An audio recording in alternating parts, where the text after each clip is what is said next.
Hello दोस्तों, ST classes में आप सबका स्वागत है। दोस्तों, अपने प्रीवियस ईयर क्वेश्चन पेपर की जो सीरीज़ चल रही है उसमें अपने आज आगे के क्वेश्चन करेंगे। दोस्तों, मैं आपको बताना चाहूँगा एनटीपीसी का एग्ज़ाम 15 या 16 मार्च से शुरू है। आप में से कुछ लोगों का सीटी इंटीमेशन भी आ गया होगा। तो दोस्तों, पढ़ाई में जुटे रहिए, पढ़ते रहिए, और जो क्वेश्चन मैं आज आपको करवाने वाला हूँ आपको same to same question paper में देखने को मिलेंगे।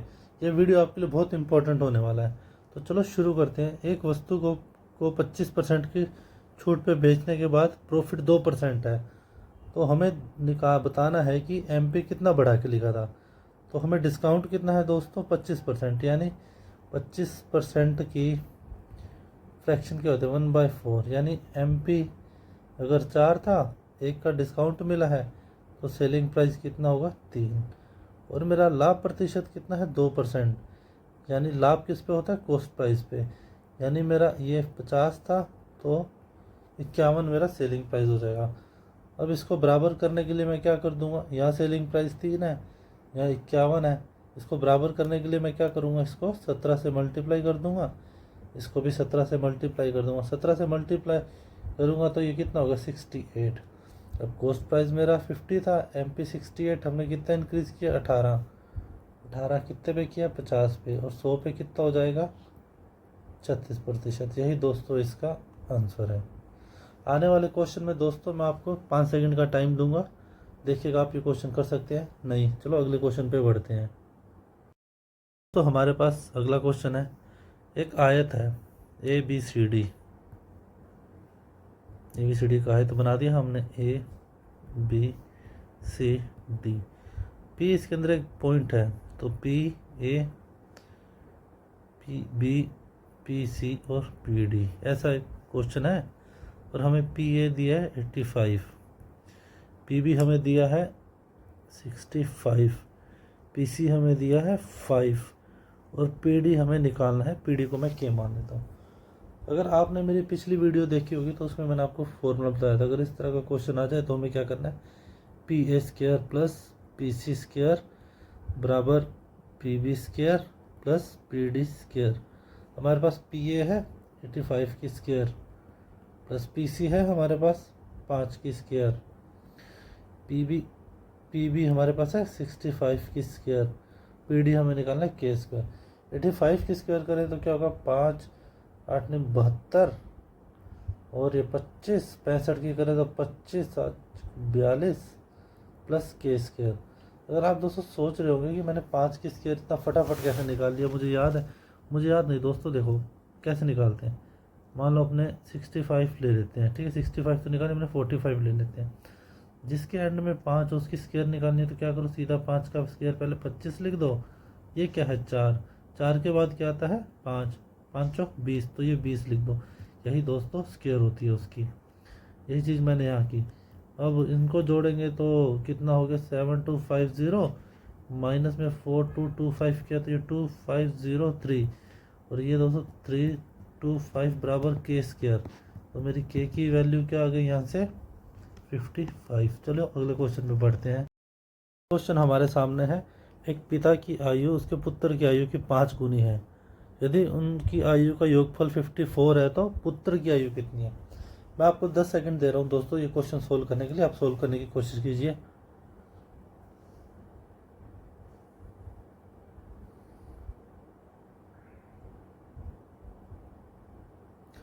मैं आशा करता हूँ आप सबने ये क्वेश्चन कर लिया होगा। अगर आप ये क्वेश्चन अभी कर पा रहे हैं तो एग्ज़ाम में आप ज़रूर करेंगे, और ये क्वेश्चन आपको 100% देखने को मिलेगा। अगर ये क्वेश्चन आपको ना देखने को मिले तो आप मेरा चैनल अनसब्सक्राइब कर दीजिएगा। एक फादर और सन, और फादर की आयु पुत्र की आयु की 5 गुनी है, ये 5 है तो ये 1 है, तो उनकी जो एज है उनका टोटल कितना है, 54। अगर हम यहाँ देखें तो यहाँ कितना बन रहा है, 6, और यहाँ कितना है, 54, यानी कितने गुना है, 9 गुना। तो इनको दोनों को 9 से अपने मल्टीप्लाई कर देते हैं, तो ये 9, ये 45। हमसे किसकी पूछे, पुत्र की। यही उसका आंसर है। दोस्तों, आप वीडियोस देखते हैं लेकिन उनको लाइक नहीं करते, प्लीज़ आप मेरी वीडियो को लाइक करें, शेयर करें और कमेंट करें, ताकि मैं आपके लिए अच्छा अच्छा कंटेंट ला सकूँ। दोस्तों अगला क्वेश्चन करते हैं। हमारे पास ये एक वैल्यू दे रखी है और हमें इसे सोल्व करते हैं। बहुत सारे बच्चे बताऊँ क्या करते हैं, इनका स्क्वायर करने लग जाएंगे, फिर इनका प्लस माइनस करेंगे, फिर इसका आंसर निकालना है। इसको आपने कुछ नहीं करना, आपने ये देखिए ये क्या है, ये देखिए इसको मैं ऐसे लिख सकता हूँ, ए की स्क्वायर माइनस बी की स्क्वायर। इसको मैं क्या लिख सकता हूँ, एक्स की स्क्वायर माइनस वाई की स्क्वायर। इनका फॉर्मूला आपको पता है ना, A plus B A minus B, X plus Y X minus Y, ये इसका फॉर्मूला बनेगा। तो अपने करते अब इनको अपने जोड़ेंगे तो क्या आएगा मेरा, 2.3 याद आएगा मेरा, ओके सॉरी, ये मेरा आएगा 2 आ जाएगा मेरा, ये मेरा 2 आ गया, ओके। और जब ये माइनस करेंगे तो मेरा आएगा 0.5। अब इसमें देखता जब इनको जोड़ेंगे तो अपना क्या आएगा, 2.5 3.5 3.5, और माइनस करेंगे तो मेरा 1 आ गया, ठीक है। और मल्टीप्लाई में यहाँ क्या है, 7/2, ठीक है। ये पॉइंट से पॉइंट उड़ाया, इसको काटेंगे तो 7, 7 से काटा ये 7, ये 2 से 2 काटा, तो ये आंसर क्या गया दोस्तों, 1। क्वेश्चन हमारे सामने है, ए और बी किसी काम को 6 दिन में कर सकते हैं, बी उसी काम को 9 दिन में कर सकता है, तो ए अकेला इस काम को कितने दिन में करेगा। बहुत सिंपल क्वेश्चन है दोस्तों, आप इस क्वेश्चन को आराम से कर लेंगे, मैं ये आशा करता हूँ। जो मैं क्वेश्चन करवा रहा हूँ मैं 100% श्योर करता हूँ, सेम टू सेम क्वेश्चन आपको ऐसे ही देखने को मिलेंगे एग्जाम में। आप मेरे साथ जुड़े रहिए, आपके नंबर्स में जरूर इंक्रीज होंगे आपके नंबर। तो चलो करते हैं, इसका एलसीएम लेते हैं, 18, 2 और 3। ए और प्लस बी की एफिशिएंसी 3 हो गई और बी की एफिशिएंसी 2 हो गई, तो ए की एफिशिएंसी मेरी कितनी होगी, ए। तो उसने कितना पूछा, 2 गुने काम को, यानी 18 काम था, इसका 2 गुना, और ए की एफिशिएंसी है 1, तो ये 36, यही मेरा आंसर है। दोस्तों आप मेरी वीडियो को लाइक शेयर करते रहिए और अपना सपोर्ट बनाए रखें, और अगले क्वेश्चन की अपने तरह चलें। अगला क्वेश्चन अपने सामने है, तेल की कीमत में 50% और फिर 40% की वृद्धि होती है, तो जो इसकी समतुल्य एकल प्रतिशत वृद्धि निकालनी, हमें निकालनी इफेक्टिव इंक्रीज कितना हुआ है। तो नॉर्मल से कुछ बच्चे क्या करते हैं दोस्तों, जो नए रहते हैं, जिन्होंने तैयारी की उनको मालूम नहीं, वो क्या करेंगे, हाँ 50 इंक्रीज हुआ है, 40 इंक्रीज हुआ है और 90 इसका आंसर लगाते थे, जो कि बिल्कुल ही गलत है। अपन को क्या करना है, सिंपल सा फॉर्मूला है, ए प्लस बी, अगर वृद्धि हो रही है तब का, ए प्लस बी, ए इंटू बी बटे 100, ये सिंपल सा फॉर्मूला लगाओगे तो इसका आंसर आ जाएगा। देखिए कैसे, 50 40 प्लस 50 इंटू 40 बटे 100, ये कितना हो गया, प्लस 20, और ये 90 और बी 110%, ये इसका आंसर है। नया क्वेश्चन अपने सामने है, एक वार्डरोब की कीमत हमें ये दे रखी है और कॉस्ट जो इसके क्रय मूल्य से 35% अधिक है, अंकित मूल्य पर 20% की छूट दी जाती है। लाभ हमें निकालना है, किस में निकालना है, परसेंट में। हमें मार्कअप दे रखा है भाई, कितना बढ़ा के लिखा, हमें डिस्काउंट भी दे रखा है और हमें प्रॉफिट परसेंट में पूछा है, तो हमें इस वैल्यू की कोई ज़रूरत नहीं है दोस्तों, ये वैल्यू सिर्फ आपका टाइम वेस्ट करने के लिए दी है। तो देखो कैसे करते हैं, कॉस्ट प्राइस है, ये MP हो गया, ठीक है, ये मेरा ऐसे लिखते हैं, ये MP हो गया, ये कॉस्ट प्राइस हो गया, ये मेरा सेलिंग प्राइस, ठीक है। तो 35 कॉस्ट प्राइस से कितना दिखे, 35%, 35% की फ्रैक्शन आप सबको मालूम है 7/20, यानी 20 की वैल्यू थी तो उसको अपने ने 27 करके लिखा, और डिस्काउंट कितना था, 20%, 20% की वैल्यू क्या है, 1/4, यानी 5 की चीज़ थी तो कितने में बेची, 4 में। तो इन दोनों को बराबर करने के लिए मैं 27 से इसको 27 से इसको 5 से मल्टीप्लाई कर दो, तो ये 135 हो गया मेरा, और ये मेरा 100 हो गया, ये मेरा इसको 27 से गुना करेंगे तो 58108 हो जाएगा, ठीक है दोस्तों, आप करके देख लीजिए, 7 चौक 28, 108। तो कॉस्ट प्राइस 100 था, सेलिंग प्राइस 108 था, 100 पे कितना प्रॉफिट है, 8 का, यानी 8 मेरा आंसर है, 8% इसका। धन्यवाद दोस्तों। एक रेशियो का बहुत ही बेहतरीन क्वेश्चन दोस्तों अपने सामने है, अगर आपके बेसिक क्लियर है तो आप इस क्वेश्चन को कर पाएंगे, और थोड़ा आपको टाइम लग जाएगा, लेकिन इस क्वेश्चन को मैं आपको बेसिक से भी कराऊंगा और इसकी शॉर्ट ट्रिक भी बताऊंगा, तो इस क्वेश्चन तक आप मेरे साथ जुड़े रहिएगा। तो क्या बोल रखा है, किरण है और महेश, इनके एक्सपेंडिचर जो है उनका रेशियो क्या दे रखा है, 5 और 8। सेविंग का रेशियो क्या दे रखा है हमें, 2/4, और जबकि दोनों 72,000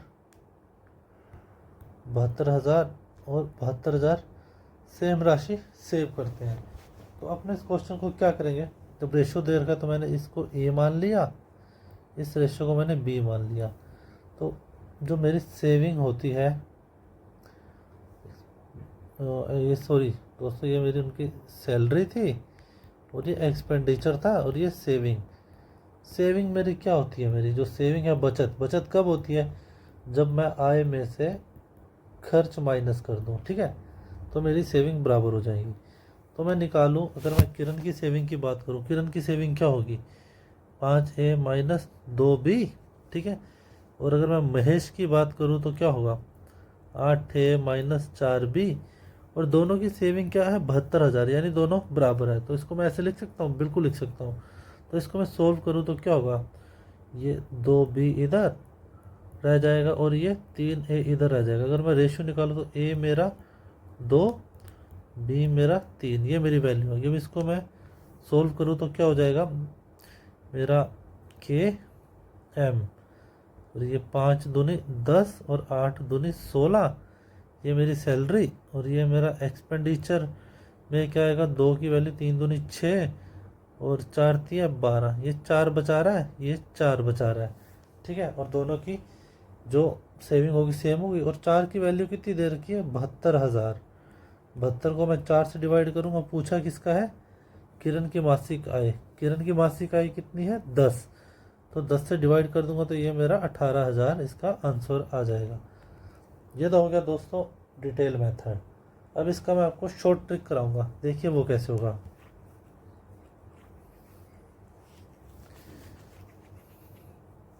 शॉर्ट ट्रिक में हमने क्या करेंगे, ये किरण, ये महेश, ये कितना 5:8 दे रखा है।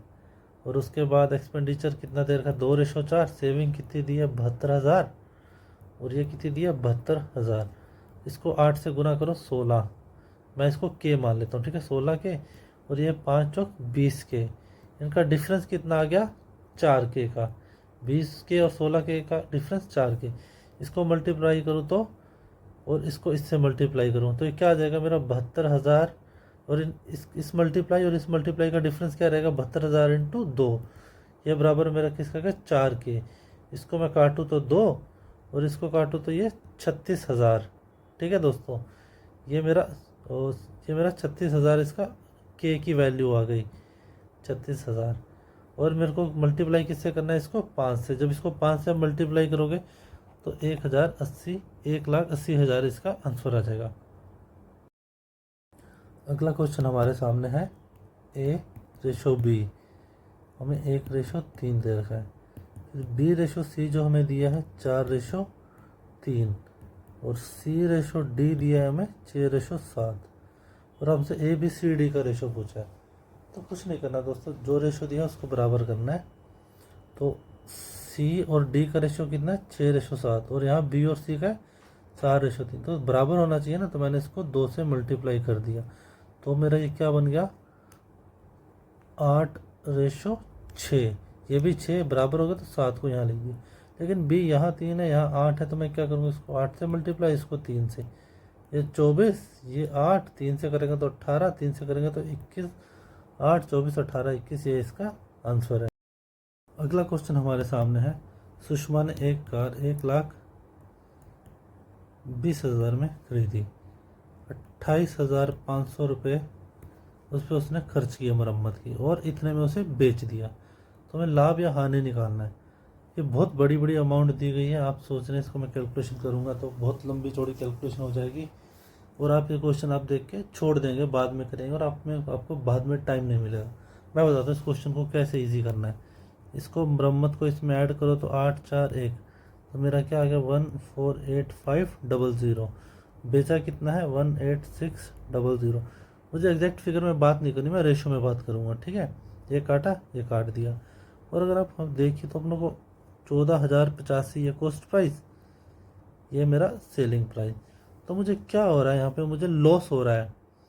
कितने का लॉस हो रहा है दोस्तों, मुझे यहाँ पे 86 और 15 कितना हो गया, मुझे मुझे 101 रुपये का मुझे लॉस हुआ। सॉरी माफ़ कीजिएगा दोस्तों, मुझे 99 का लॉस हुआ, ठीक है।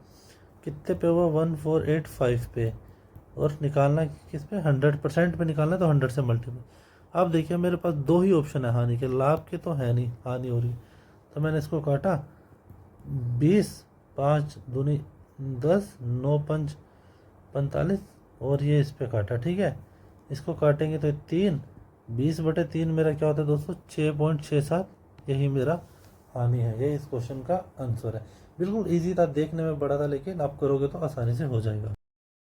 दोस्तों कंपटीशन एग्ज़ाम में क्या होता है कि कुछ क्वेश्चन बहुत सरल होते हैं, लेकिन वो क्वेश्चन आपका टाइम वेस्ट करने के लिए दिए होते हैं। हमें अपना टाइम किसी भी क्वेश्चन पे वेस्ट नहीं करना। हमें करना क्या है, इस क्वेश्चन का देखिए, आपको पता लगेगा कैसे इस क्वेश्चन में अपना टाइम बचाना है। 2800 10% की दर से चक्रवृद्धि ब्याज दिया है, 2 साल बाद मिश्र धन निकालना है। 10% का मतलब यानी 1/10, यानी 10 पे 1 का ब्याज, यानी वो वस्तु 11 हो जाएगी, सॉरी अमाउंट 10 से 11 हो जाएगी 1 साल बाद, यानी 11/10 और 11/10। इसको काटेंगे तो मेरा क्या बचा 28, 28 इंटू 11 अब आप यूनिट डिजिट पे देखिए, 8 को 1 से गुना करेंगे तो क्या होगा 8, फिर 8 को 1 से गुना करेंगे तो क्या आएगा 8 है। अब इस ऑप्शन में आपको 8 सिर्फ एक में ही दिख रहा होगा यहाँ, तो यही इसका आंसर। आपको पूरी कैलकुलेशन करने की ज़रूरत नहीं थी, ऐसे ही हमें अपना टाइम बचाना है। तो आप वीडियो देखते हैं, वीडियो को लाइक कीजिए, शेयर कीजिए, सब्सक्राइब कीजिए। एक बहुत ही बेहतरीन क्वेश्चन अपने सामने दोस्तों, ये अपने को निकालना है। ठीक है, ये हमें दे रखा है। ठीक है, तो अपन पहले इसको देख लेते हैं। कोस ए बराबर 4/5। तो कोस हम सबको मालूम है क्या होता है, अगर ये ए है तो ये 5 आधार, ये मेरा बेस हो गया, ये मेरा परपेंडिकुलर हो गया। ठीक है दोस्तों, कोस यही होता है मेरा। अब क्या करेंगे, अपने इसको सोल्व करते हैं। कोसेक स्क्वायर a-1, आप इधर देखिए, cosec square minus cot square, cosec square theta minus cot square theta बराबर 1 होता है। इसको 1 माइनस करेंगे तो ये कोट स्क्वायर थीटा बन जाएगा, ये रूट है, और इंटू में 3 है, और ये 4 इंटू, यहाँ देखिए sex square theta minus ten square theta बराबर 1, ये इधर जाएगा 1 माइनस में होगा, तो ये क्या हो जाएगा 10 स्क्वायर थीटा, स्क्वायर से रूट निकल जाएगा, तो ये क्या बचा 3 into cot theta, 4 into tan theta. Tan theta को मैं क्या लिख सकता हूँ 1/कोट थीटा, कोट ये ऊपर चला जाएगा तो ये 4/3 इंटू कोट स्क्वायर थीटा हो गया। ठीक है, थीटा यहाँ ए और थीटा एक ही है, तो आप कंफ्यूज मत होइएगा। 3/4, तो कोट का वैल्यू क्या होता है आधार बटे लंब, यानी आधार बटे लंब, यानी 4/3, 4/3, ये 3 से 3 कटा, ये 4 से 4 कटा, बचा क्या मेरा 4/3, यही आंसर है। अगला क्वेश्चन हमारे सामने है। 1312 मीटर लंबी एक ट्रेन इस स्पीड से चल रही है और एक सुरंग को 106 सेकंड में पार करते हैं। सुरंग की लंबाई निकालनी है, हमें टोटल डिस्टेंस निकालना है दोस्तों। ठीक है, ये टोटल डिस्टेंस क्या होगी, जब मान लो ये सुरंग है, इसमें से ट्रेन क्रॉस कर रही है, तो ट्रेन इस सुरंग की तो लंबाई पार करेगी, प्लस अपनी भी लंबाई पार करेगी। समझे ये बात, तो चलो शुरू करते हैं। डिस्टेंस का फॉर्मूला हमें पता है क्या होता है, टाइम इंटू स्पीड। टाइम मेरा यहाँ 54 है, और स्पीड मेरी 54 है, टाइम 106 है। इसको मल्टीप्लाई करेंगे तो अपना क्या आएगा, चलो मल्टीप्लाई कर लेते हैं इसको। 6 चौक 24 और 4, 6 5 30 और 5, 4 2 7, मतलब 5724 मीटर, ये मेरी टोटल डिस्टेंस आ गई। अगर इसमें मैं ट्रेन की माइनस कर दूँ तो सुरंग की डिस्टेंस आ जाएगी, तो ये 12 4 4, यही दोस्तों मेरा इसका आंसर है। अगर दोस्तों ये वीडियो आप आखिरी तक देख रहे हैं तो मैं आपको आश्वासन देता हूँ, आपको इसमें से 2 से 3 क्वेश्चन पक्का एग्ज़ाम में देखने को मिलेंगे। आप मेरे साथ जुड़े रहिए, आपका एनटीपीसी में ज़रूर सिलेक्शन होगा। आप मेरे चैनल को लाइक करें, शेयर करें, सब्सक्राइब करें। धन्यवाद।